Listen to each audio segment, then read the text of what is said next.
Donc moi, je m'interroge quand même sur Paris et je me dis que on peut pas développer une région.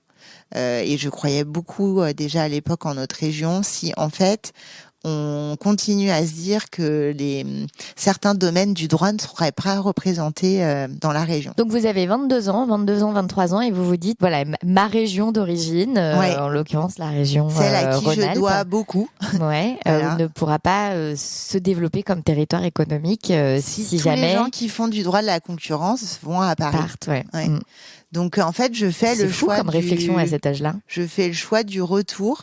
En fait, je considérais, j'avais fait aussi mes 5 ans de droit ici.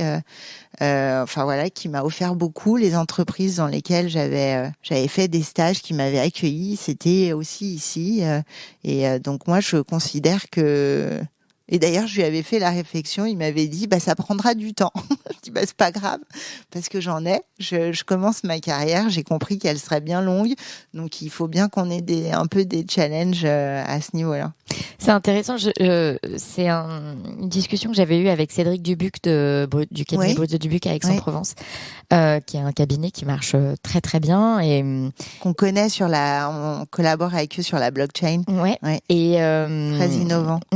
Et Cédric a aussi une approche du recrutement et de la gestion de ses ressources humaines qui est très innovante et il recrute les jeunes très tôt en stage et il essaye de les faire grandir dans le cabinet. Club formateur.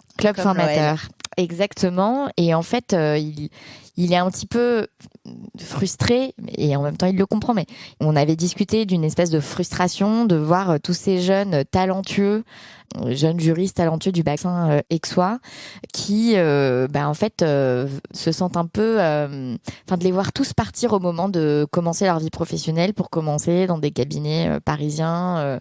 Et voilà, et il dit mais pourtant il y a aussi des beaux cabinets ici et on a aussi besoin d'avoir des talents ici et il y a aussi des opportunités professionnelles dans les régions.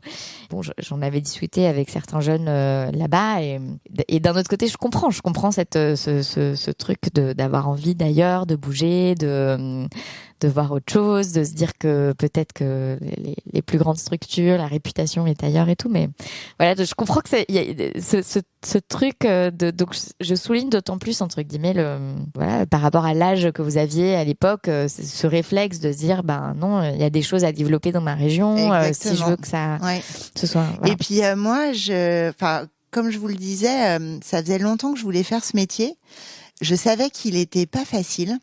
Et je savais que si on voulait le faire pendant 40 ans, il fallait être en capacité de tenir un peu le choc, quoi, quelque part. Et donc, moi, j'adore la montagne, j'adore le grand air.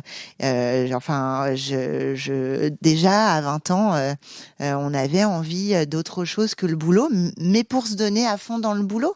Et pour se donner à fond dans le boulot, il faut être en capacité d'aller s'oxygéner. Donc, j'avais envie d'approcher une manière de travailler qui m'encouragerait en fait à garder cet amour. Certains diraient parce que moi je dis souvent je suis pas passionnée, on me dit non, si t'es passionnée de ton boulot quand même.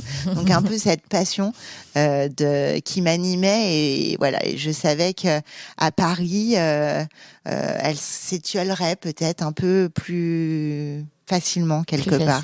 Et donc voilà, finalement l'intuition a été celle-ci et donc du coup je suis rentrée tout à l'honneur du cabinet Lamy Lexel du coup dont je suis l'associée aujourd'hui qui m'a recrutée du coup à distance parce que j'étais aux États-Unis quand j'ai passé alors je pense que c'était pas une visio, ça devait être un coup de téléphone, exactement.